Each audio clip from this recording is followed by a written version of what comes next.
സാമ്പാറ് കൂട്ടി ചോറ് വേണോ മീൻ കറി കൂട്ടി പുട്ട് വേണോ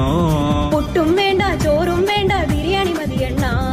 ഉണക്ക മീനും മോരും കൂട്ടി പഴഞ്ചോറ് മതിയെണ്ണ ഉണക്ക മീൻ തരണം ശാന്തേ ഇല്ലണ്ണ ഇല്ലണ്ണ ഇല്ലണ്ണ തലകേലും തരണേ ശാന്തേ ഇല്ലണ്ണ ഇല്ലണ്ണ ഇല്ലണ്ണ ചുട്ട മീനിന്റെ സ്മെല്ലാണടി നിനക്ക്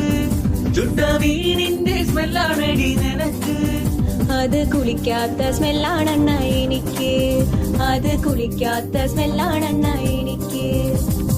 ഓയോ റൂമിൽ പോവാം ശാന്തേ ഇല്ലണ ഇല്ലണ ഇല്ലണ ഇല്ലണ ഡ്യൂക്ക് ബൈക്കിൽ കറങ്ങാം ശാന്തേ ഇല്ലണ ഇല്ലണ ഇല്ലണ ഇല്ലണ ഓടിക്കാറിൽ പോവാം ശാന്തേ ഇല്ലണ ഇല്ലണ ഇല്ലണ ഞാൻ ഇല്ലണ കണ്ണാ പീഠൂലവാ ശാന്തേ ഇല്ലണ ഇല്ലണ ഇല്ലണ ഇല്ലണ PSC എഴുതി കിട്ടിയ ഗവൺമെന്റ് ജോലി ഉണ്ട് ശാന്തേ കാറിൽ പോവാണ ഓയോ പോവാണ ഗവൺമെന്റ് ജോലി ഉണ്ടേൽ പിന്നെ ഒന്നും വേണ്ടണ്ണ